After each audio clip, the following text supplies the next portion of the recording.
सभी मेरे साथ पवित्र ओम का उच्चारण करेंगे।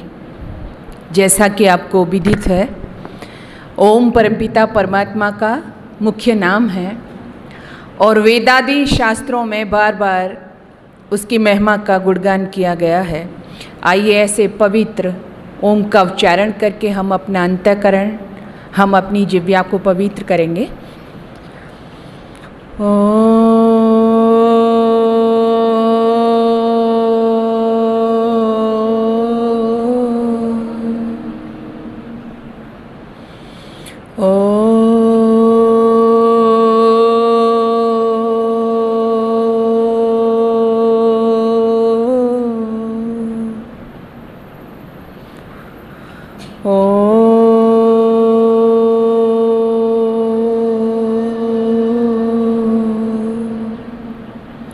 ॐ वेदाहमितं पुरुषं महन्तं आदित्यवर्णं तमसा पुरस्तात् तमेव विदित्वा ते मृत्युमेति नान्यः पन्था विद्यते अनाय।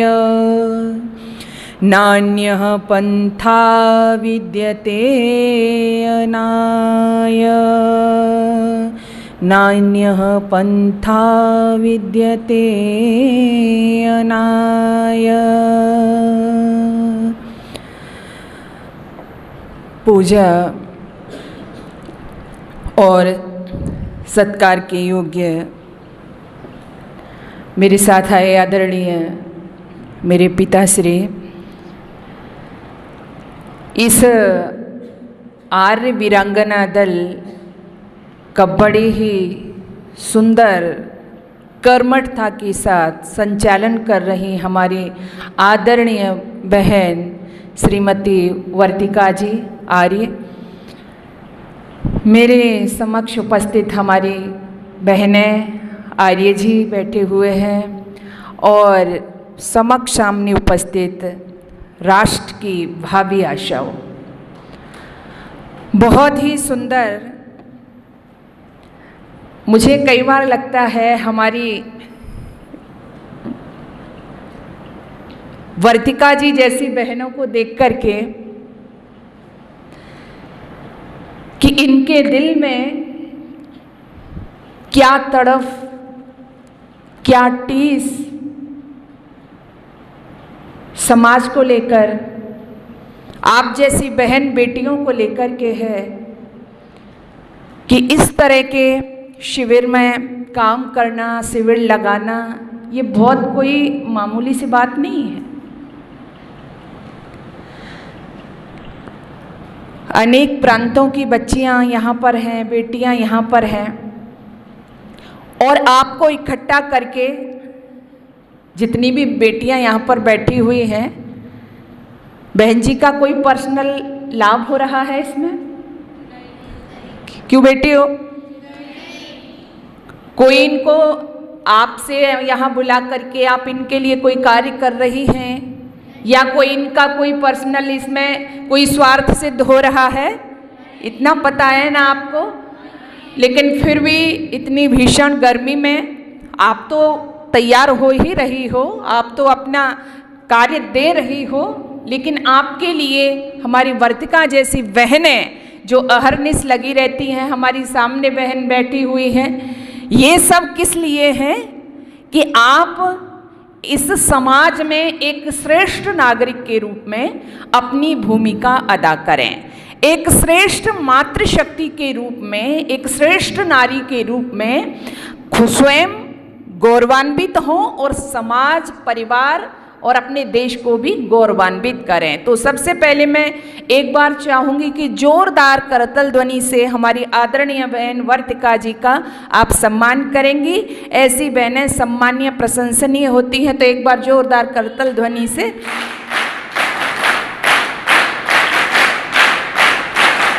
धन्यवाद। ये हम क्या ऐसी बहनों को दे सकते हैं, बस यही है कि वो इसी तरह से अपना कार्य करती चलें। आइए थोड़ी सी चर्चा मैं आप बच्चियों के बीच में रखना चाहती हूँ। आप लगातार यहाँ से अपने गुरुजनों के माध्यम से आप सीख रही हो कि किस तरह से आप अपने शरीर को पुष्ट करें, आपके शरीर को किस तरह का भोजन मिलना चाहिए, किस तरह से आप व्यायाम आदि से आपका शरीर वज्र बने, अच्छा बने। वहीं साथ ही साथ आप अपनी जो हमारी वीरांगनाएं हैं, जो हमारी विदुषियाँ हुई हैं, जो हमारी ऋषिकाएं हुई हैं, जो हमारी आदर्श हैं, उनको भी आप सुन रही होंगी, उनको भी पढ़ाया जा रहा होगा। क्योंकि यहाँ जो इस तरह के शिविर लगाए जाते हैं उनका उद्देश्य क्या होता है कि आप शारीरिक रूप से, चारित्रिक रूप से इस तरह से बनकर के समाज में आए कि कोई दुष्ट, कोई पिशाच आपकी तरफ उंगली न करने पाए।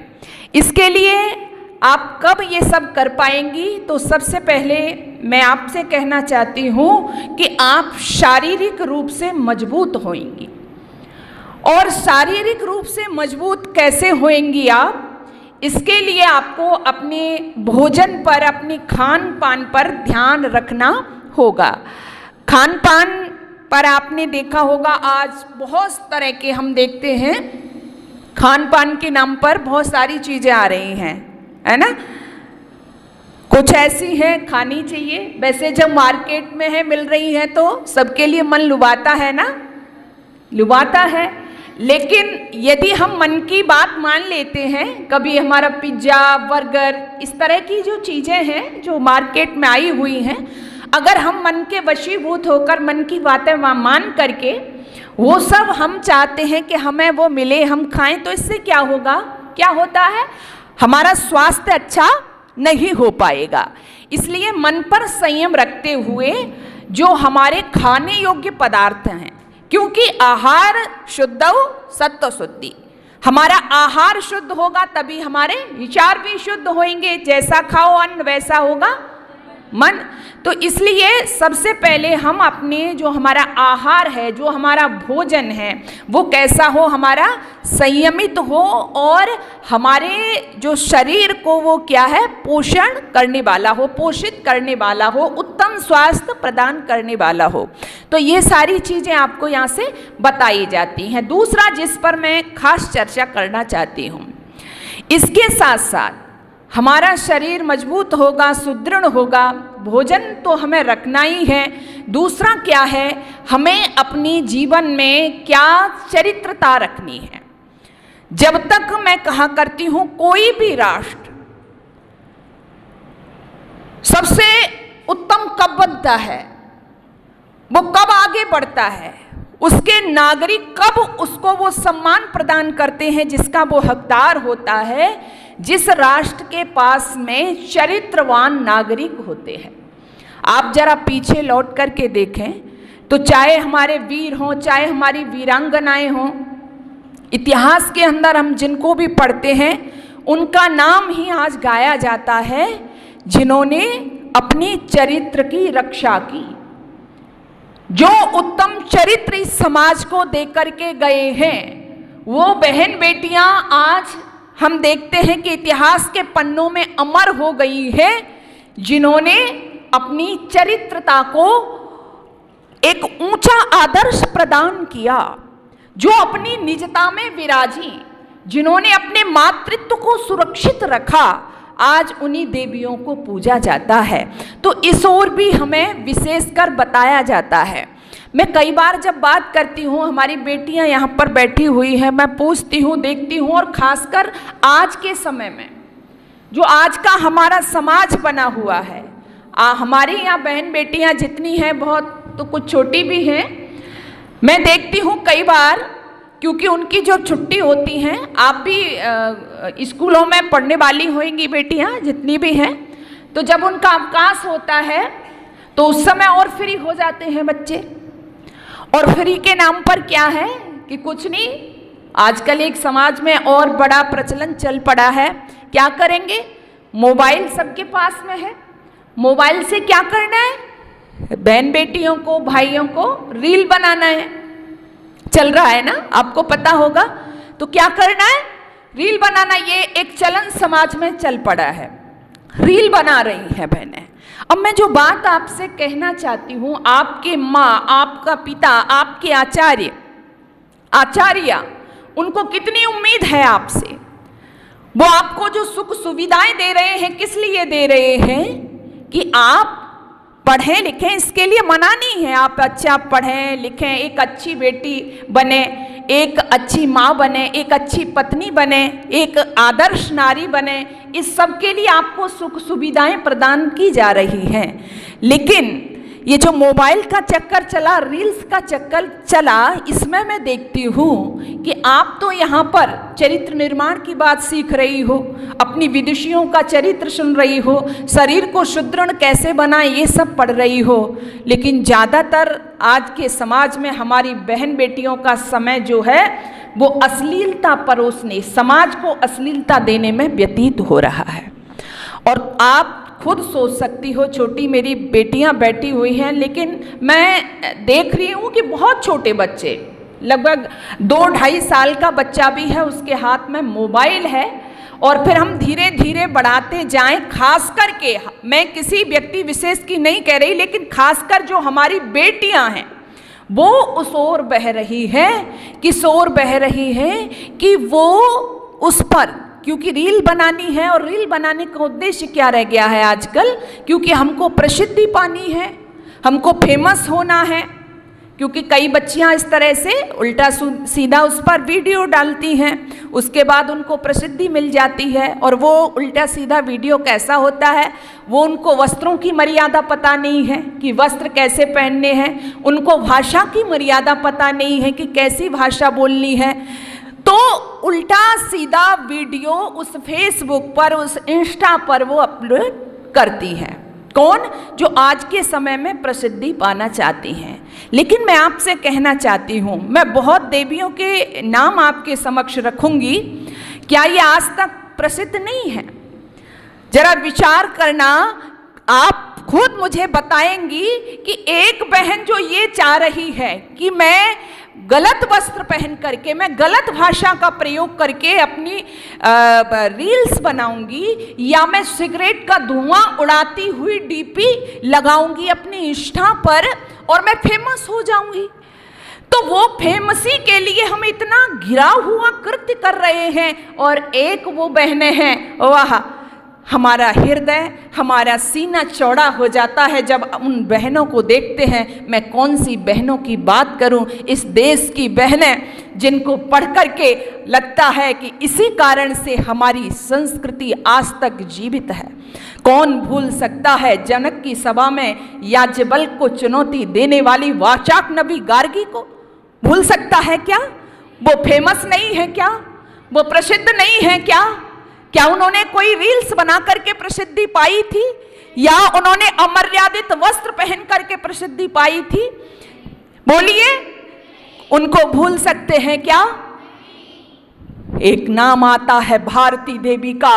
वो भारती देवी अपने जीवन को तपाया, विद्या ज्ञान की भंडार वो देवी, शंकराचार्य जैसे महापुरुष को भी उन्होंने, बोलो, पढ़ा है आपने?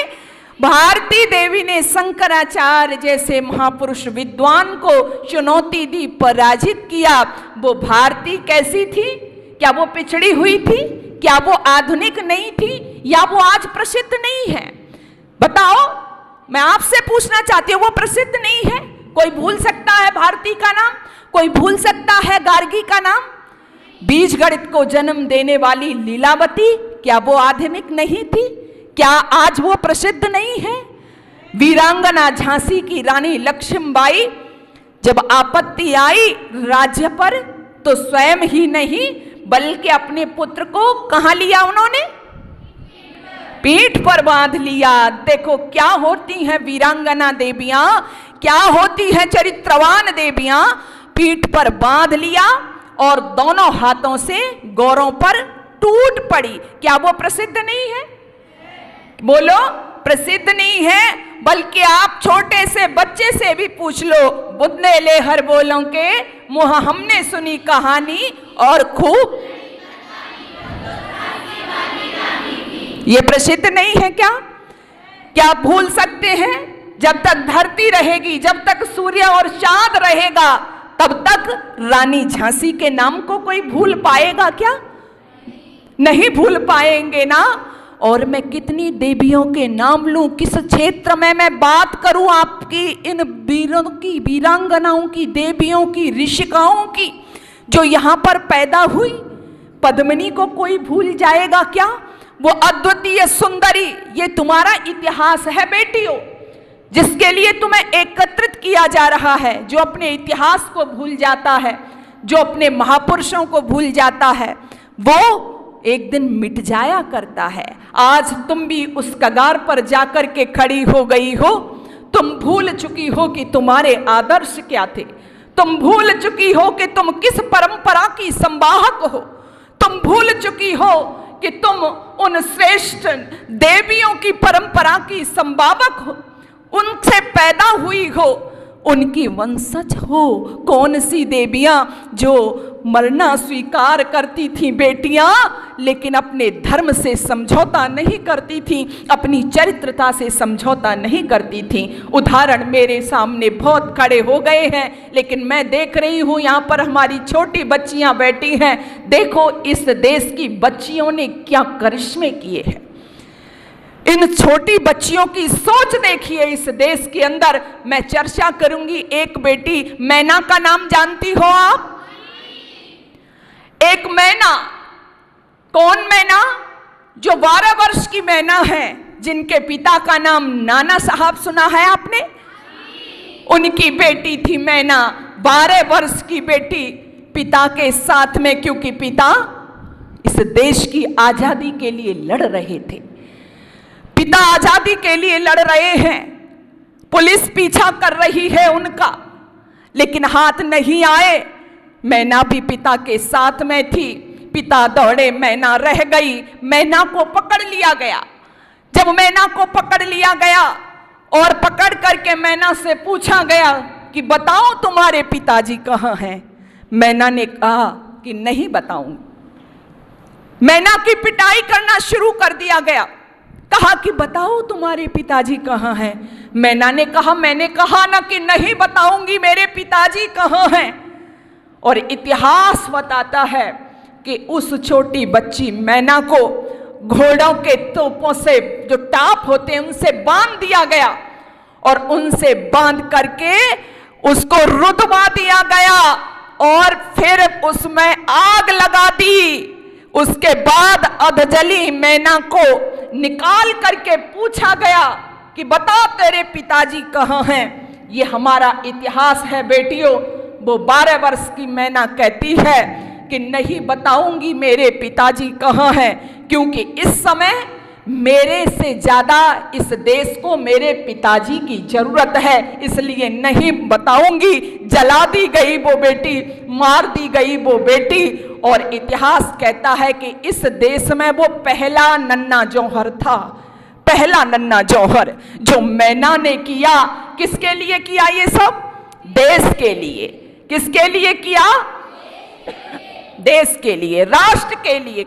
वो बता सकती थी ना, उसको यातना दी जा रही थी ना, लेकिन उसको पता था कि देश जो है वो सर्वोपरि है, इसलिए नहीं बताया। ऐसा कब होता है? जब संस्कारित संतानें समाज में होती हैं, हमारे घरों में होती है। मैं दूसरा उदाहरण आपको और दूंगी। उदाहरण बहुत सारे हैं हमारे सामने, लेकिन छोटी बच्चियों ने क्या क्या किया है। एक और बच्ची आती है चंपा। चंपा का नाम सुना है आपने?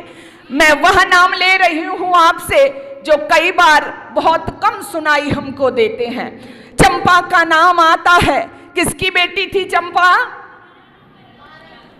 किसकी बेटी थी? महाराणा प्रताप की बेटी। महाराणा प्रताप को पढ़ा है आपने, जानती हो? कौन थे महाराणा प्रताप? क्या किया उन्होंने? युद्ध लड़ा और वो झुके नहीं, वो टूटे नहीं। क्या किया उन्होंने?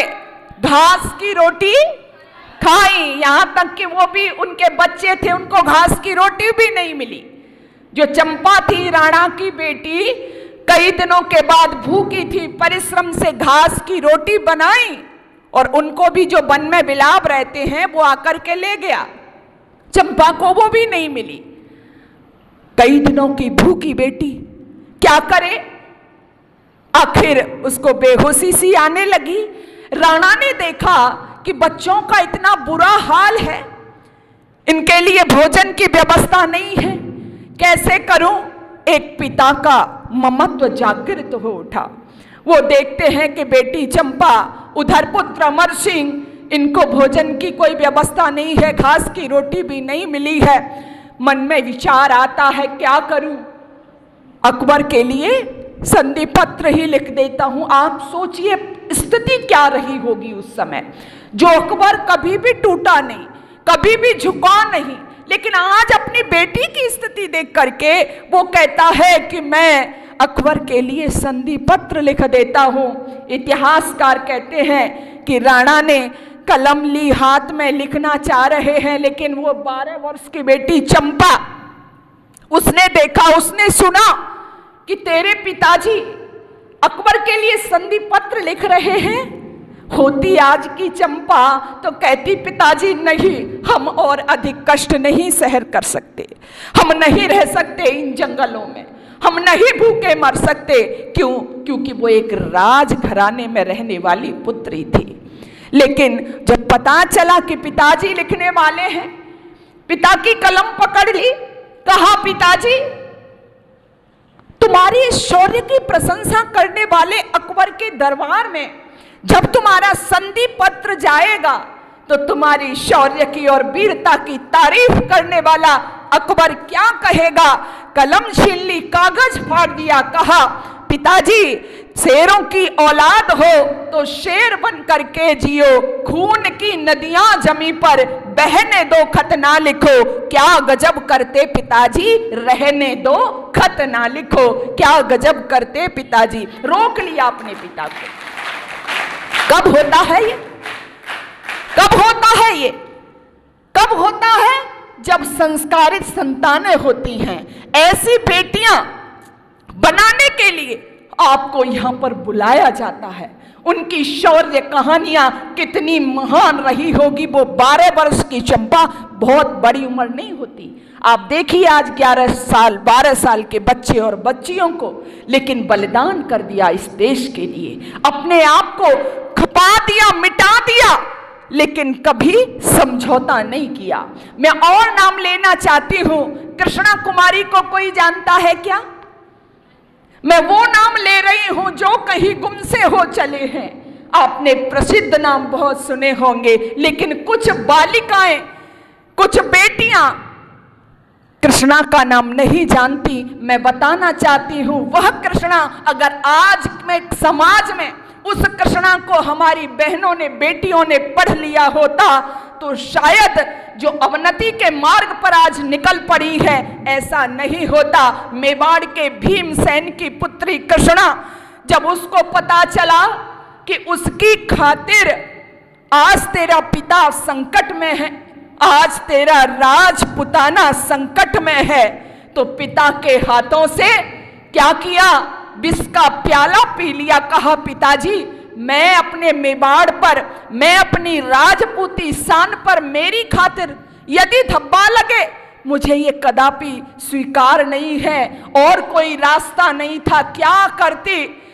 ने कहा पिताजी एक प्याला मंगवाइए, विष मंगवाइए, मैं तुम्हारी समस्या का समाधान करूंगी। पिता अबाक होकर के देखता रह गया था अपनी बेटी की तरफ, जिस बेटी को बड़े लाड़ और प्यार से पाला पोसा, आज उस बेटी को जहर मेरी आंखों के सामने। लेकिन पिता क्या करता? मैंने कहा ना कि राजपुताना की रक्षा करनी थी, राजपुतानी शान को बचाना था, इसलिए स्वीकार किया और हंसते हंसते वो जहर का प्याला बेटी कृष्णा पी गई। किसकी खातिर?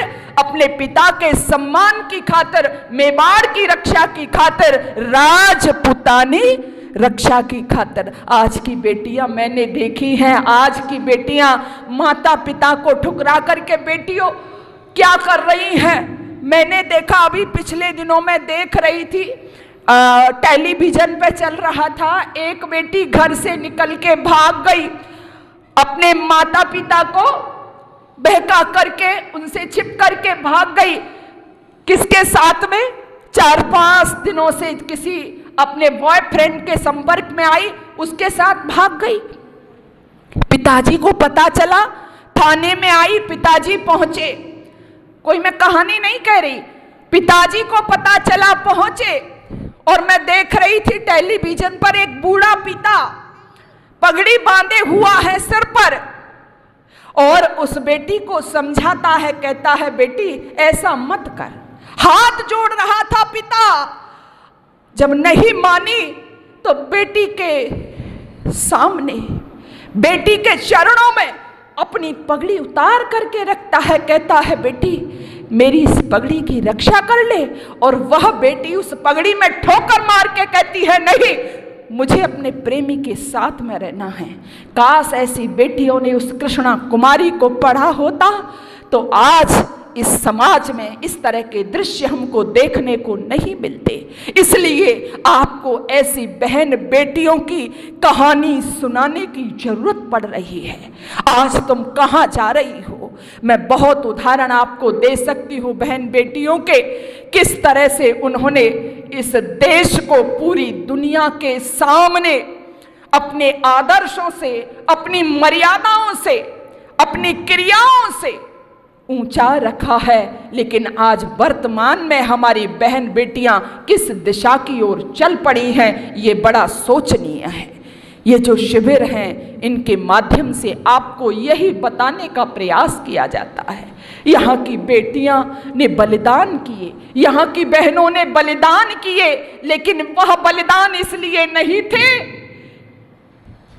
कि अपनी चरित्रता को खो करके, आधुनिकता की दौड़ में बह करके, अपने घर परिवार को धोखा दे करके, अपने पिता की इज्जत को नीलाम करके समाज के सामने कुछ ऐसे लोगों का हाथ पकड़ना, कुछ ऐसे लोगों के साथ में चले जाना जो आपको ले जा करके सूटकेस में बंद करते हैं, जो आपको ले जा करके कहाँ बंद करते हैं? फ्रिज में डाल देते हैं, आपके 36 टुकड़े करते हैं, कोई 52 टुकड़ा करता है, कोई ईंट से पत्थरों से रौंद करके मार डालता है। लेकिन नहीं, आज की बच्चियों को प्रेम का भूत सवार है और अपने माता पिता के आदर्शों को ठोकर मार करके उस रास्ते का वर्ण करती हैं। इसलिए मैं आपसे कहना चाहती हूँ मेरी बेटियों, आइए संभलिए, आप आगे बढ़िए,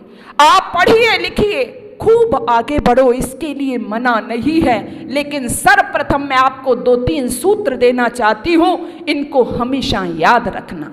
आप आगे बढ़ें, इसके लिए मना नहीं है, खूब तरक्की करिए, लेकिन सबसे पहले अपनी निजता में विराजिए। अगर आपकी निजता समाप्त हो गई, अगर आपकी निजता चली गई, यदि आपके अंदर से समता चली गई, अगर आपके अंदर से चरित्रता चली गई, तो फिर आपके आगे बढ़ने का कोई औचित्य नहीं रह जाता। इसलिए मैं कहती हूं 2 मार्ग, 2 राह, 2 रास्ते आज हमारे सामने खुले हुए हैं। एक रास्ता जो हमको आकर्षित करता है, भौतिकता का रास्ता मैं उसको कह सकती हूँ, आपके पतन का रास्ता मैं उसको कह सकती हूँ, जो आपको लुभाता है। और वो रास्ता कहाँ से खुलता है? यदि हम उसके मूल में जाएंगे तो वह रास्ता आज टेलीविजन, फिल्में, सीरियल्स और आज ये जो मोबाइलों पर रील्स आती हैं, मैं इसको रख सकती हूँ। एक रास्ता वह है जो हमको आकर्षित करता है। इस तरह के वस्त्र आ रहे हैं, नई नई तरह के वस्त्र हैं, हम क्यों इस तरह के पहनावा पहने? हमारी क्या मजबूरी है? कई बार आपके दिमाग में प्रश्न आता होगा ना, आपकी पड़ोस में आपकी दीदी लगती है, आपकी सहेली लगती है, वो तो इधर उधर से फटा हुआ जीन्स पहनती है ना, पहनती होंगी ना कई, वो तो कई तरफ से फटा हुआ जीन्स पहनती है, तो मेरी क्या मजबूरी है कि मैं इस तरह की पोशाक पहनूं, इस तरह की वेशभूषा धारण करूं? मेरी क्या मजबूरी है? वो तो आराम से स्वच्छंद हो करके फिल्मी गाने गुनगुनाती है ना, वो तो कान में लीड लगा करके फिल्मी गाने सुनती हुई ऐसा आराम से घूमती है ना, तो मेरी क्या मजबूरी है?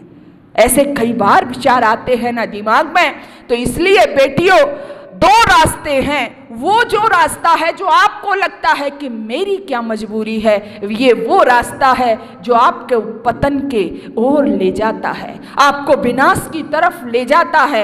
आप अपने माता पिता परिवार की इज्जत को धूमिल करती हो उसकी तरफ जा करके। और दूसरा वह रास्ता है जो मैंने सर्वप्रथम कहा था, जो आपकी देवियां हैं, जो आपको मार्ग दिखा करके चली गई हैं। उन्होंने जिस रास्ते का वर्ण किया था, वह जिस रास्ते पर चली थी, एक रास्ता वह है जिस पर चल करके आप हमेशा के लिए अमर हो जाओगी।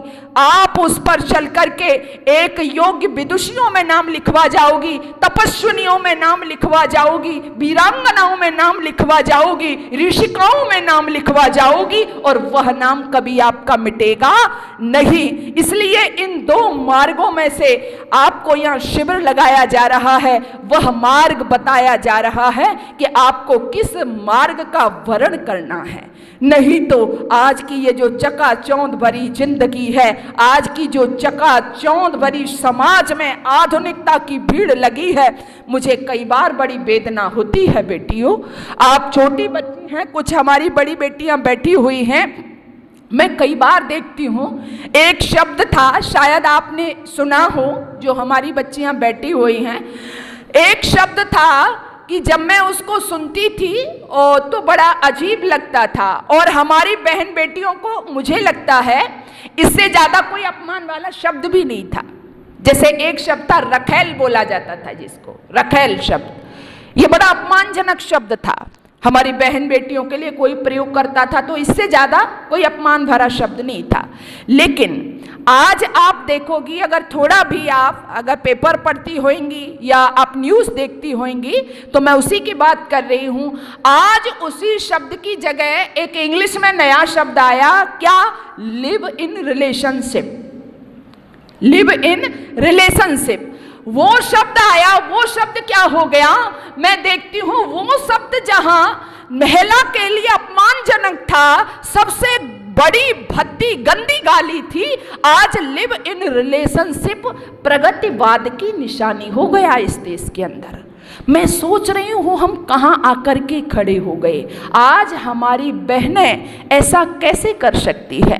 कई बार वेदना होती है। मैं मेरठ के अंदर थी, पिछले दिनों हमारी बहन ने, मेरठ की एक बहन ने जो कृत्य किया, और आजकल आप चर्चा में देख रहे होंगे इंदौर की एक बहन ने जो कृत्य किया, पेपर पढ़ती होंगी आप, तो वो बहन कौन थी? वो मेरठ की मुस्कान हो या इंदौर की सोनम हो, जिन्होंने ये कृत्य किए। कृत्य क्या किए?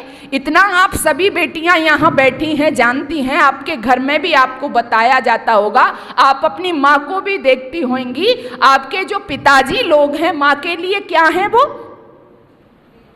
देवता है ना। आपकी माँ के लिए आपके पिताजी जो हैं, आप देखती हैं ना किस तरह से वो पूजनीय हैं, वो देवता हैं। कहते हैं ना पति परमेश्वर है उनके लिए। आप भी ये देखती हैं ना अपने परिवारों में। लेकिन इतना अगर आप भी थोड़ा सा चिंतन करेंगी कि वही देवता, वही परमेश्वर आज इस देश की नारियों के लिए एक बाधा के समान खड़ा हो जाता है, और इसके लिए वो कहाँ तक पहुँच जाती हैं? अपने बॉयफ्रेंड से मिलकर के उसकी हत्या कर देती है। ये बड़े सोचनीय विषय है, ये बड़ा चिंतनीय विषय है। इसलिए आपको शिविर में बुलाया जाता है बेटियों, कि आप एक श्रेष्ठ माँ बने, श्रेष्ठ पत्नी बने, श्रेष्ठ बेटी बने, श्रेष्ठ भगिनी बने।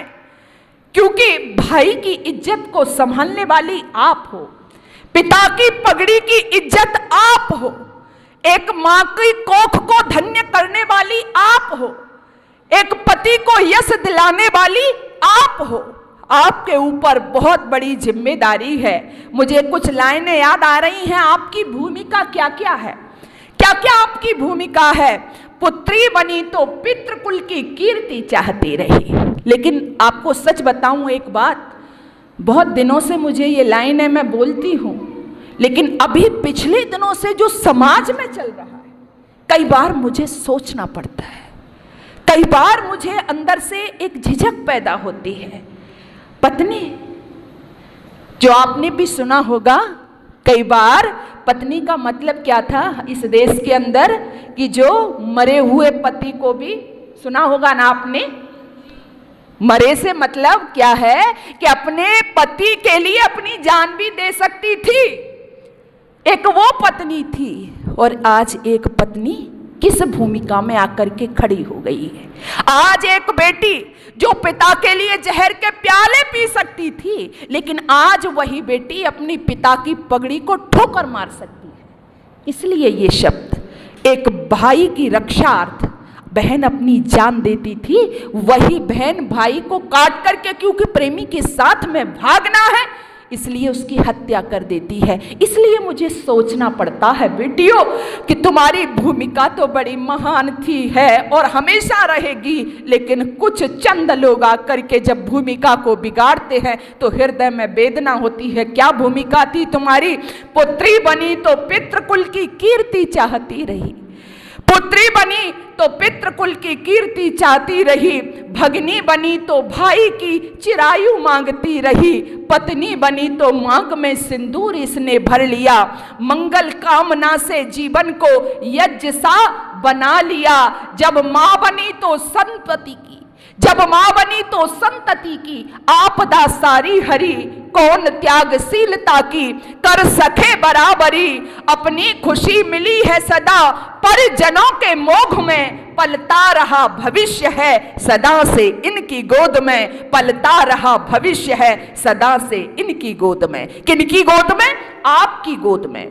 आप भविष्य को पालने वाली हो, इसलिए आपसे कहा जाता है। एक बात मैं और कहना चाहती हूँ, कई बार जब मैं इस तरह की शिविर आदि में जाती हूँ, बेटियों के मध्य जाती हूँ, तो कई बेटियां आकर के मुझसे मिलती हैं और कहती हैं कि हमारे एक प्रश्न का जवाब दीजिए। मैं कहती हूँ कौन सा प्रश्न? तो कहती हैं बहन जी एक बात बताओ, बेटा बेटी एक समान। मैंने कहा हाँ बताइए, बात कहना क्या चाहती हैं आप? बोले बेटा बेटी एक समान, बराबर का अधिकार, समान अधिकार। तो फिर ये बताओ कि हमसे ही क्यों कहा जाता है? कई बार जब हम घर से बाहर जाते हैं, है ना, आपके दिमाग में भी है, किस किस के दिमाग में ये प्रश्न आता है कि जब हम घर से बाहर जाते हैं तो हमारे माता पिता हमको टोकते हैं। होता है ना कई बार, जब हम कोई ड्रेस पहनने की बात कहते हैं तो हमारे माता पिता हमको टोकते हैं। इस तरह से हमारे साथ ही क्यों होता है? जब हम समान हैं तो ऐसा क्यों होता है? कई बार होता है, लेकिन जिसके भी दिमाग में हो, या आपकी सहेली है, आपकी बहन है, उसको समझा देना। अगर ऐसा विचार आपके दिमाग में आता है, मैं कई बार कहती हूँ, कुछ लोग आपने देखा होगा कि जो सोने के आभूषण धारण करते हैं, जैसे मान लीजिए चैन पहनते हैं गले में, है ना। अब चैन पहनते हैं, आपने एक चैन पहनी और वो चैन कैसी? आर्टिफिशियल, यानी जो लोकल जिसको बोलते हैं ग्लैट वाली, वो चैन आपने धारण की और उसको पहन करके आप मार्केट गई। अब मार्केट गई उस चैन को पहन करके, आपको कोई खतरा है? बताइए, आपके दिल में कोई दुख नहीं है, कोई खतरा नहीं है, मतलब चाहे रहे या चली जाए। कहने का भाव है अगर उसको कोई चुरा भी लेता है तो आपको कोई दुख नहीं होता, ना आपको कोई खतरा है, अरे क्या है ले ले, है ना, वैसी ही तो है, क्योंकि उसका मूल्य बहुत ज्यादा नहीं है, इसलिए ही तो आपको कोई खतरा नहीं है ना। अब दूसरी बात सोचो, इसके विपरीत आपके पास में सोने की चैन है, गोल्डन की चैन है, और उस चैन को पहन करके आप मार्केट जाती हो। अब बताओ, अब कौन से विचार आपके दिमाग में रहते हैं? भाई गोल्डन की चैन आपने पहनी हुई है और आप मार्केट जा रही हो, तब क्या करोगे? दुपट्टे से अच्छे से, है ना, और ऊपर से थोड़ा शाम और हो रही हो तो क्या होता है? ढक करके, पता नहीं किसी की नज़र पड़ जाए, कोई काट ले, है ना। बहुत आप बस आदि में सफ़र करो तो कई बार काटने वाले मिल जाते हैं ना, पता भी नहीं चलने देते, काट लेते हैं। तो कई बार हम उसको क्या करते हैं? उसको ढकते हैं, क्योंकि उसको कोई काट नहीं ले। इसका मतलब क्या है? क्या है इसका मतलब? कि जो पहले हमने पहन रखी थी चैन, वो क्या थी? उसका मूल्य ज्यादा नहीं था। और जो अब हम पहने हुए हैं चैन, वो क्या है? मूल्यवान है। तो क्या समझ में आया कि जो जितना ज्यादा कीमती होता है, जो जितना ज्यादा मूल्यवान होता है, उसकी उतनी ही ज्यादा सुरक्षा बोलो की जाती है। इसलिए ऐसे ही आप अपने माता पिता के लिए, आप अपने भाई से ज्यादा क्या हो? बोलो, कीमती हो, मूल्यवान हो उनके लिए। इसलिए जब आप घर से बाहर जाती हो, आपसे कहा जाता है बेटा ऐसे जाना है, ये पहनना है, तुझे तब निकलना है, रात में नहीं जाना। इसका मतलब ये नहीं है बेटियों कि वो आपकी आजादी पर प्रतिबंध लगा रहे हैं। इसका मतलब क्या है कि आप क्या है, उनके लिए बहुत ज्यादा क्या हो? मूल्यवान हो। एक पिता की पगड़ी हो आप, एक भाई की इज्जत हो आप। और स्त्री एक नहीं, क्या होती है? दो दो कुलों की क्या होती है? दो दो कुलों की लाज होती है। इसलिए आपसे कहा जाता है। तो इस विचारधारा को निकाल दीजिए कि जो हमें रोका टोका जाता है, इसका मतलब है कि हमें स्वतंत्रता नहीं दी जाती। आप मूल्यवान हो, इसलिए आपको बार बार कहा जाता है। और दूसरी बात, जो समानाधिकार की बात कहती हो, समानाधिकार नहीं, आपका बड़ा अधिकार है। आप ज्यादा मूल्यवान हो, आप आगे हो।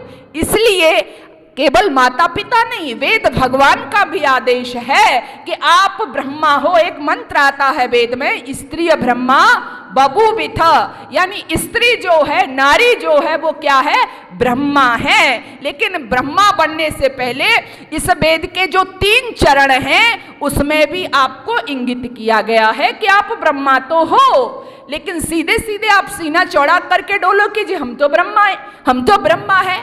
फटी जीन्स पहनने वाली भी कह रही है कि हम ब्रह्मा हैं, है ना?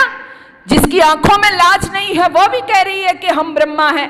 तो वेद का मंत्र क्या कह रहा है कि ब्रह्मा तो हो, लेकिन पहले कहा अध पश्यस्य मोपरि संतरा पादकौ हर माते कसपलकौ दृशन स्त्री ब्रह्मा बभूवित। यानी ब्रह्मा चौथे चरण में कहा आप ब्रह्मा हो। कब हो? जब आप नीचे देखो, ऊपर नहीं।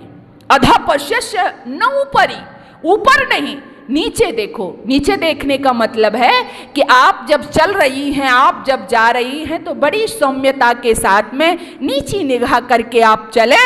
और आगे कहा संतरा पादकौ हरा, आपका जो चलना है, आपके जो पादकौ कहते हैं पैरों को, आपके पैर इस तरह से हो, बिल्कुल मर्यादा युक्त आपका चलना हो, आपकी निगाह नीची हो, और आपके वस्त्र ऐसे हो कि शरीर का कोई भाग दिखाई न दे। ऐसा जब तू करेगी स्त्री, तब अंतिम चरण में क्या कहा कि तू ब्रह्मा पद के योग्य है। समझ में आया? यानी ब्रह्मा है। ब्रह्मा जानते हो ब्रह्मा का क्या स्थान है? बताइए। इस सृष्टि को उत्पन्न कौन करता है? ईश्वर। सृष्टि को उत्पन्न ईश्वर ने किया, और ईश्वर के बाद में यदि दूसरा स्थान किसी का है तो वो किसका है? नारी का। दूसरा स्थान किसका है? नारी का। क्योंकि सबसे प्रथम में ईश्वर ने सृष्टि को बनाया, उत्पन्न किया। लेकिन अब जो एक परंपरा जो बनी हुई है, इस सृष्टि प्रक्रिया को जो आगे बढ़ा रही है, वो कौन है? एक नारी है। इसलिए ईश्वर के बाद में नारी का स्थान है। और बड़े बड़े यज्ञों में वो ब्रह्मा के पद को ग्रहण कर सकती है, जो सबसे बड़ा पद होता है। लेकिन कब है? कब है? क्या समझ में आया आपके? कब है ब्रह्मा आप? जब 3 चरण आप अपने जीवन में अपनाओगी। हे नारी, नीचे देख, ऊपर नहीं, पैरों को उचित रीति से मिला करके चल। आप अपना जो पोशाक है, वेशभूषा है, वो ऐसी हो, शरीर का कोई भाग दिखाई न दे। ऐसा यदि तू करेगी स्त्री, तब तू यज्ञों में ब्रह्मा पद के योग्य है। तो ये सब चीजें जब हम समझेंगे, ये जब हमारे जीवन में आएंगी, तो बेटियों, मैं आपसे दावे के साथ मैं कहना चाहती हूं कि आप आगे बढ़ेंगी। अपना नाम, अपने परिवार का नाम, अपने माता पिता का, समाज का नाम, देश का नाम पूरी दुनिया पर अंकित करवाने वाली बनोगी। हमारे ये जो शिविर होते हैं इनका उद्देश्य यही होता है। और मैं तो कहा करती हूँ हमारे देश की बहन बेटियां, इनको जागरूक करने के लिए कहा जाता है। कई बार मैं कई कार्यक्रम्स में जाती हूँ, जैसे कि बड़े बड़े सेमिनार्स भी होते हैं, उसमें एक टॉपिक बहुत ज़्यादा चलता है। सरकार भी इस तरह के कार्यक्रम चला रही है, नारी सशक्तिकरण, आपने भी शब्द सुना होगा, है ना, नारी सशक्तिकरण। इन सब का मतलब क्या होता है? नारी सशक्तिकरण यानी बहुत सारी भीड़ इकट्ठा करो, उनसे क्या भीड़ इकट्ठा करके उनको क्या बताओ आप सशक्त नहीं हो। भाई नारी सशक्तिकरण इसका मतलब क्या है कि आप सशक्त नहीं हो, सशक्त बनो या सशक्त बनाया जाए। मुझे तो लगता है कि आज की नारी तो बहुत ज्यादा ही सशक्त है ना? आपको नहीं लगता? आपको नहीं लगता? सशक्त के मायने क्या है?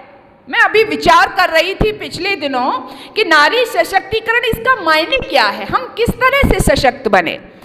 सशक्त बनना, मैंने अभी जैसे शुरू में कहा हम शारीरिक रूप से सशस्त्र बने, लेकिन हम सशक्त बन गए शारीरिक रूप से, उसके बाद में जो चुनौतियां हैं हमारे सामने, समाज में जो चुनौतियां हैं, और मुझे लगता है उन चुनौतियों के लिए एक समय जो पिछला था उसमें मैं मानूंगी कि आपके साथ में अत्याचार हुआ, हमारी बहन बेटियों के साथ में, हमारी माताओं के साथ में अत्याचार हुआ। जैसे कुछ कुप्रथाएं थी समाज में, जैसे बहुत घरों में अगर आप देहातों से जुड़ी हुई होंगी बच्चियां, उनको पता आज भी है, जैसे कि आज भी बहुत लंबा पर्दा करती हैं हमारी माताएं बहनें, है ना। तो उसको देख करके हमको कई बार हमें भी लगता है कि यहाँ तक पर लटकाना, जैसे कि एक कैदी होता है उसको जब ले जाया जाता है तो उसका चेहरा ढका जाता है, तो कई बार लगता है कि ये सब क्या है। और वो उस समय की मजबूरी थी जब वो शुरू हुआ, जैसे पर्दा प्रथा था, तो ये मुसलमानों का जब समय था, उनका जब शासन था तब शुरू हुआ था। उस समय हमारी छोटी छोटी बच्चियों को मुसलमान उठा के ले जाते थे, तो इसलिए ये पर्दा प्रथा चला कि छोटी बच्चियों का विवाह करो, तब बाल विवाह शुरू हो गया उसी समय में। अच्छा, नारी का पढ़ना बंद हुआ तो भी हुआ था कि वो मदरसों में पढ़ने जाती थी, और ये जो हैवान पिशाच जो थे इनकी दृष्टि पड़ती थी कि उसकी बेटी ऐसी है, सुंदर है, उनको उठा लेते थे, तो पढ़ना बंद करके इनको जाना मत भेजो मदरसों में और घर बिठाओ, छोटी बच्चियों का विवाह करो, इनकी नजर नहीं पड़ेगी, पर्दे में रखो, इनकी नजर नहीं पड़ेगी, रात्रि में विवाह कर दो, इनकी नजर नहीं पड़ेगी। तो कुछ कुप्रथाएं जो समाज में चली वो उस समय की देन थी, लेकिन वो धीरे धीरे करके समाप्ति भी होती गई और आज भी हो रही हैं। तो वहां तक हम मान सकते हैं कि नारी अपने आप को सशक्तिकरण वाला जो पाठ पढ़ाते हैं, वहां मान सकते हैं कि भाई हम सशक्त हैं, हम कमजोर नहीं हैं, हमारे में ऐसी कौन सी पावर नहीं है कि जो हमारे पास नहीं है, हम हर तरह से सशक्त हैं। लेकिन जब आज के हम इस समय को देखें, हम अच्छे अच्छे पदों पर हैं, हम प्रशासनिक पदों पर हैं, कोई ऐसी जगह नहीं है जहां आज हमारी बहन बेटियां काम नहीं कर रही हैं, तो मैं ये तो नहीं मानती कि आज आपका कहीं से शोषण हो रहा है या आपको परेशान किया जा रहा है, और इसके साथ हमें दल बल के साथ में आने की जरूरत है। हाँ, कुछ चीजें हैं जैसे कि जिसके लिए आपको सशक्त होना है शारीरिक रूप से। अभी आप जा रही हैं, रास्ते में हर तरह का व्यक्ति आपको मिल जाएगा, हर तरह के लोग आपको मिल जाएंगे, तो उनके लिए आपको वीरांगना वाला रूप धारण करना है ना, अपने चरित्र की रक्षा करनी है।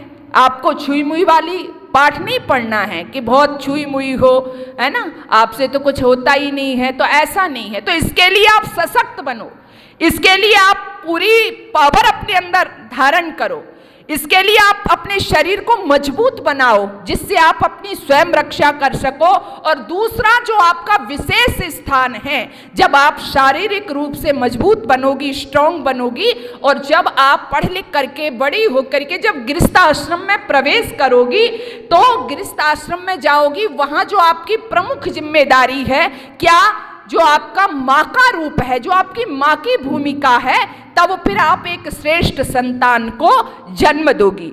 जो बेटी पहले से रोगी है, कमजोर है, मरियल है, तो जब वो गृहस्थ आश्रम में जाएगी तो कैसी संतानें आएंगी? जो धरती माँ का बोझ बढ़ाती हैं। तो इसलिए ये प्रक्रिया आप देखो कहाँ से शुरू हो रही है।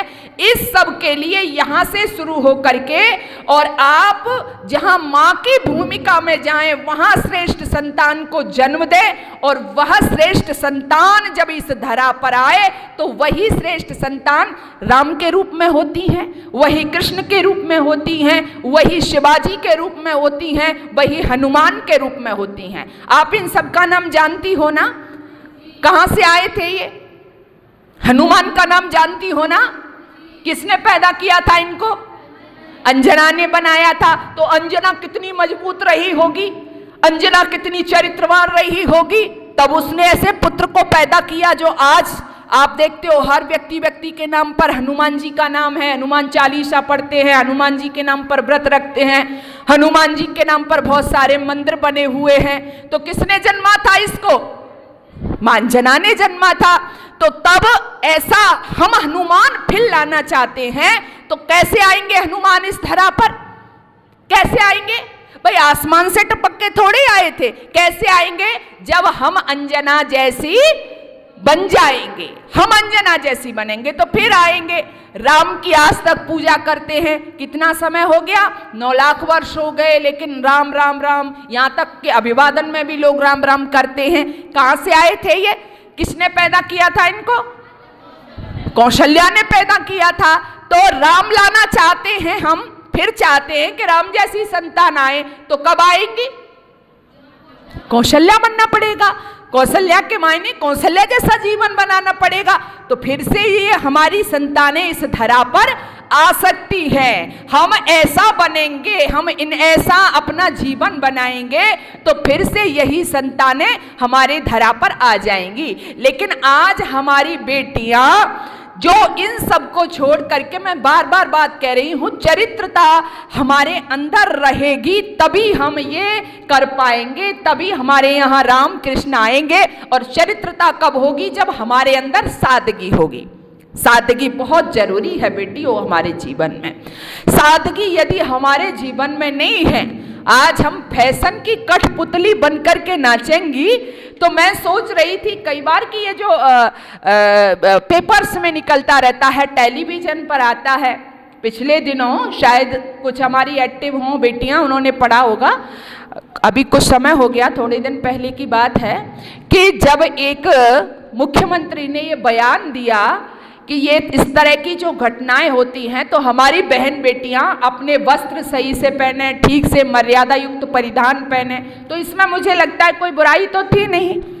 हमारे आर्य समाज के मंचों पर, हमारे इस तरह के शिविरों में रोजाना बताया जाता है बहन बेटियों को कि अपनी मर्यादा युक्त पोशाकें पहने। लेकिन जब उसने बता दिया तो कुछ बहनों ने आपत्ति करी, और यहां तक आपत्ति हुई कि उनकी कुर्सी चली गई, है ना? क्यों? क्योंकि बहन बेटियों का क्या कहना था, कुछ जो मॉडर्न देवियां हैं, आधुनिक, उनका क्या था कि ये तो हमारे पहनने की स्वतंत्रता है, हम कुछ भी पहने, अपनी दृष्टि ठीक रखिए, ऐसा ही बोला और बेचारे की कुर्सी गई। लेकिन नहीं, ये हमारी स्वतंत्रता नहीं है कि हम कुछ भी पहने। अगर यही हमारी स्वतंत्रता है तो फिर मुझे कुछ लाइनें याद आ रही हैं। सदाचार सद्ज्ञान बिना मानव आदर्श बने कैसे, सदाचार सद्ज्ञान बिना मानव आदर्श बने कैसे। फैशन प्रदर्शन तन करती, फैशन प्रदर्शन तन करती, फिर बलात्कार रुके कैसे। विज्ञापन का मॉडल बनती। विज्ञापन जानती हो? एडवर्टाइज, आपने देखा कोई भी एडवर्टाइज, कैसा भी एडवर्टाइज, अगर उसमें नारी नहीं है तो बेकार। देखा ना आपने? जहां जरूरत भी नहीं है कि नारी को होना चाहिए। मैं कई बार सोचती हूं क्या नारी विज्ञापन की चीज है? क्या एडवर्टाइज की चीज है? जूते बेचने वाला जूते बेच रहा है तो नारी के फोटो, सब्जी बेचने वाले ने भी नारी के फोटो लगा रखे हैं, साबुन बेचने वाला भी नारी के फोटो लगा रहा है। मैं देखती हूं कि नारी का जो ये कह रही है ना कि हम तो बहुत आगे बढ़ गए, बहुत प्रगति हो गई हमारी, लेकिन आप इस रूप में आ जाएंगी, विज्ञापन का मॉडल बनती, नारी सम्मान बढ़े कैसे।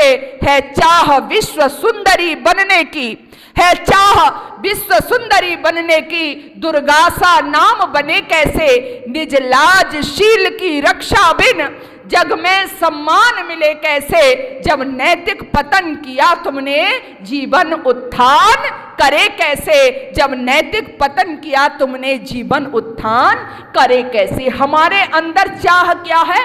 विश्व सुंदरी बनने की। दुर्गा का नाम जानती हो? कौन थी दुर्गा? दो दुर्गा हमारे सामने आती हैं, जिसकी मैं चर्चा कर रही हूं। एक वो दुर्गा थी उपहास में, जिसका हाथ पकड़ लिया जीजा ने।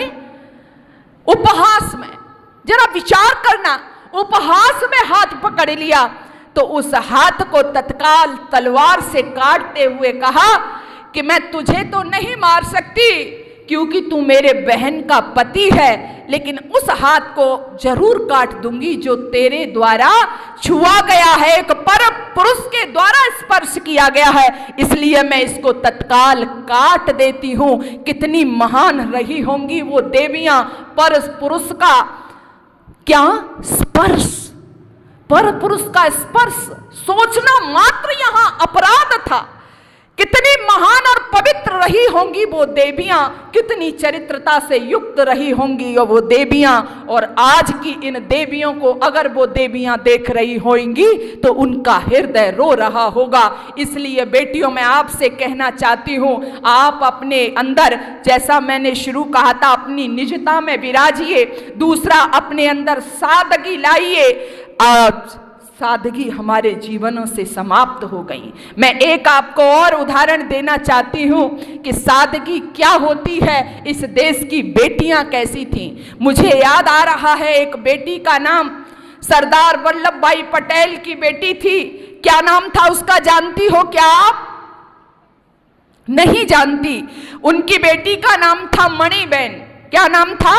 मणिबेन। जिस समय सरदार पटेल गृह मंत्री थे, उस समय की ये घटना है। मणिबेन उनके साथ में रहती थी और सरदार पटेल के एक मित्र हुआ करते थे, आदरणीय विनोद त्यागी जी, जो सांसद थे उस समय। तो वो त्यागी जी उनके घर जाते हैं उनसे मिलने के लिए। किससे मिलने के लिए? सरदार पटेल जी से। जब उनके घर जाते हैं तो क्या देखते हैं कि उनकी जो बेटी थी मणिबेन, उसने एक दुपट्टा ओढ़ रखा था, जैसे आप ओढ़े बैठी हो। और उस दुपट्टे को जब उसने ओढ़ रखा था तो क्या देख रहे हैं कि हाथ में उसके सुई धागा है और उस ओढ़े हुए दुपट्टे को वो सिल रही है, यानी वह दुपट्टा एक जगह से फट रहा था। अब उस दुपट्टे को जब वो सिल रही है और त्यागी जी आते हैं तो थोड़े से विनोदी स्वभाव के थे। वो त्यागी जी हंसते हुए कहते हैं कि मणिबेन, ये क्या कर रही हो तुम? मणिबेन ने कहा कि त्यागी जी, मेरा दुपट्टा फटा हुआ है इसलिए इसको सिल रही हूं। तो त्यागी जी कहते हैं कि बेटी, तुझे देख करके कौन कहेगा कि तू भारत के गृह मंत्री की बेटी है? जानते हो ना गृह मंत्री कौन होता है? Home minister. कितना बड़ा पोस्ट होता है ना उसका। तो बोले, तुझे देख करके कौन कहेगा कि तू भारत के गृह मंत्री की बेटी है? रोड के किनारे बैठ जाए तो लोग भिखारन समझ के तुझे भीख देना शुरू कर देंगे। लेकिन कैसे इतिहास बनाया है इस देश की बच्चियों ने। वो मणिबेन क्या कहती है? वो हंसते हुए कहती है, त्यागी जी तुम ठीक कहते हो, मुझे देख करके कोई नहीं कहेगा कि मैं भारत के गृह मंत्री की बेटी हूं। लेकिन उस बेटी को देखिए क्या कहती है, ठीक है मुझे देख करके कोई नहीं कहेगा कि मैं भारत के गृह मंत्री की बेटी हूं, लेकिन जब भारत का गृह मंत्री मेरे पास आएगा तो वह तो देख करके कहेगा कि मैं उसकी बेटी हूं। बस मुझे यही चाहिए, इससे ज्यादा मुझे कुछ नहीं चाहिए। मैं अपने लिए सूत काटती हूं, अपने लिए स्वयं दुपट्टा बुनती हूं और उसी को पहन करके अपना जीवन यापन करती हूं। कितनी महान रही होगी वो बेटी, कितनी महान रही होगी उसकी दिनचर्या, कितना आदर्श रहा होगा उसके व्यवहार और स्वभाव में। ऐसी बेटियां आज भी इतिहास में क्या हैं बोलो? अमर हैं। आज भी उनकी गाथा गाई जाती है। हमारे पास तो थोड़ा सा भी धन हो जाता है, या वहां तो गृह मंत्री की बात है, लेकिन हमारे पिताजी तो अगर क्या हो गए, अगर एक सदस्य भी बन गए तो क्या है, सबसे पहले किसमें हमारे अंदर वो आना शुरू होता है, हमें तो कई ड्रेस चाहिए, हमें तो और भी अनेक तरह प्रकार के हमें पहनने के लिए वस्त्र चाहिए, ऐसा ही होता है ना। तो मैं मना नहीं कर रही, आप वस्त्र रखिए बेटी, लेकिन मैंने जो कहा कि क्या है, हमारे अंदर सादगी का होना क्या है, बहुत जरूरी है। हमारे जीवन में सादगी हो। और तीसरा क्या कहा मैंने, चरित्रता। क्या कहा मैंने, चरित्रता। कौन कौन सी चीज, चरित्रता। और सबसे पहले मैंने कहा निजता। निजता क्या होती है, जो हमारा स्वरूप है हम उसमें विराजे, यानी हमारे बहन का स्वरूप है हम उसमें विराजे, हमारा बेटी का स्वरूप है, हमारा पत्नी का स्वरूप है, हमारा माँ का स्वरूप है, हम उसमें विराजे। हम क्या कर रहे हैं, हम अपने उस स्वरूप को छोड़ करके कहाँ चल पड़े हैं, पुरुष बनने की होड़ में चल पड़े हैं। किसमें, यही कर रहे हैं ना। और कहाँ तक चल पड़े हैं। सबसे पहले मैंने देखा था कि हमारी बहन बेटियां थोड़ा थोड़ा शुरू हुआ था कि हम कैसे करें कि हम पुरुषों का मुकाबला करने के लिए उनके जैसा कपड़े पहने। पहले सोच यहाँ आई, हम जीन्स पहने, हम उनके जैसी शर्ट पहने, है ना, क्योंकि हमें क्या करना है, क्या करना है, मुकाबला करना है, उनके समान बनना है। अच्छा, अब वो यही बात नहीं रही, उसके बाद क्या हुआ, क्या हुआ, अभी तक तो बात जीन्स और किस पर थी, शर्ट पर थी, लेकिन अब उसके बाद में हमने क्या किया, उनके जैसा गाली देना भी शुरू किया। माँ बहन की गाली देते हैं, भाई की गाली देती है लड़कियां, बेटियां इस देश की, उसके बाद गालियां देना शुरू किया। उसके बाद हमने क्या किया, यहीं तक नहीं रुके, उसके बाद में हमने जैसे वो सिगरेट पी करके धुआं उड़ाते हैं वैसा हमने पीना शुरू किया। उसके बाद में क्या किया कि वो जैसे मदिरा पी रहे हैं, वो जैसे शराब पी रहे हैं, फिर हमने भी उनका सेवन करना क्या किया, शुरू किया। हो रहा है ना आज। और मुझे एक किसान की बात याद आ रही है। एक किसान एक बार एक महानगर में चला गया और उस महानगर में जाकर के उसने आज के समय की मेरी बहन और बेटियों को बीड़ी सिगरेट का धुआं उड़ाते हुए देखा। पुरुषों के, लड़कों के गले में हाथ डाल करके देखा तो क्या कहता है वो बूढ़ा किसान, कहता है, हे भगवान, मेरे गांव की तो फसलें खराब हुई हैं, लेकिन यहाँ तो इंसानियत की नस्लें ही खराब हो गई हैं। जब इंसानियत की नस्लें खराब हो जाएंगी तो हमारे अंदर इंसानियत कैसे रह पाएगी। और आज ये सब धड़ल्ले से हो रहा है। आप देख लीजिए, हमारी बहन बेटियां ड्रग्स के नशे में, सिगरेट के नशे में, मदिरा के नशे में अपनी निजता से हटती जा रही हैं। प्रयास उनका एक है कि हमें पुरुष जैसा बनना है। इसलिए मैंने कहा था कि सबसे पहले हम अपनी निजता में विराजें, हमारे जो स्वरूप हैं उन स्वरूपों में हम विराजें। और दूसरा मैंने कहा था, क्या बताया था, सादगी। हम सादगी से रहें, हम आगे बढ़ें, लेकिन मर्यादा युक्त, सादगी युक्त हम अपना जीवन यापन करें। तीसरा मैंने क्या बताया था, चरित्रता हमारे अंदर होनी चाहिए। इन 3 बिंदुओं पर हम ध्यान रख करके निजता, सादगी और चरित्रता हम अपने जीवन को बनाएंगे तो आपको, मेरा ये दावा है, मैं यहाँ से कहना चाह रही हूँ, जो हमारी वर्तिका बहन जी का जैसा प्रयास है, ये शिविर जिस लिए लगाए जाते हैं उनका आयोजन करना, उनका लगाना सफल हो जाएगा। आपकी कुछ बहनें, चंद बहनें, जितनी बहन बेटियां यहाँ बैठी हुई हैं, आप पूरी दुनिया में ऐसे चमकोगी जैसे हीरा चमकता है। इन आप गुणों को लेकर के जाओगी, समाज में जाओगी, आप अपने माँ का, अपने पिता का, अपने आचार्य का, अपने गांव का, समाज का नाम पूरी दुनिया के सामने अंकित करने वाली होगी, चमचमाने वाली होगी। तो ये बिंदु आप लेकर के जाइए। इन शिविरों का यही उद्देश्य होता है, आप किस तरह से अपनी भूमिकाएं समझें और श्रेष्ठ नागरिक बने, अपनी हर श्रेष्ठ भूमिका को समझें। इस चकाचौंध की दुनिया से बाहर निकलें तो अवश्य ही आपके माता पिता को आप पर गर्व होगा और आपको पुरुष जैसा बनने की, लड़कों जैसा बनने की जरूरत नहीं है। आप ईश्वर ने बहुत महान बना करके भेजी हैं, आपका कोई मुकाबला नहीं है। आप त्याग की देवी हैं, आप ममत्व की देवी हैं। इसलिए अपनी निजता को समझिए। इन्हीं शब्दों के साथ में आपका बहुत बहुत धन्यवाद। हमारी जो संचालिका हैं, ये जो हमारी अध्यक्षा जी हैं बहन जी, और आप सभी हमारी वीरांगनाओं का भी बहुत बहुत धन्यवाद कि आप बिल्कुल समय से हर कार्य कर रही हैं, बौद्धिक भी श्रवण कर रही हैं, शारीरिक व्यायाम आदि भी कर रही हैं। तो बहुत बहुत मेरा आशीर्वाद है आप लोगों के लिए कि अवश्य ही इन शिविरों में से हमारी बहनें निकल कर के जाएंगी और हमारी बहन जी का ये जो वो संघर्ष कर रही हैं, ये जो कार्य कर रही हैं, ये करना उनका सफल सार्थक हो। हम लोग इतना भाग दौड़ करके आए हैं आपके लिए, हमारा आना भी सफल और सार्थक हो। पुनः आप सभी का बहुत बहुत धन्यवाद, पुनः आपको ढेर सारा आशीर्वाद। ओम शांति शांति।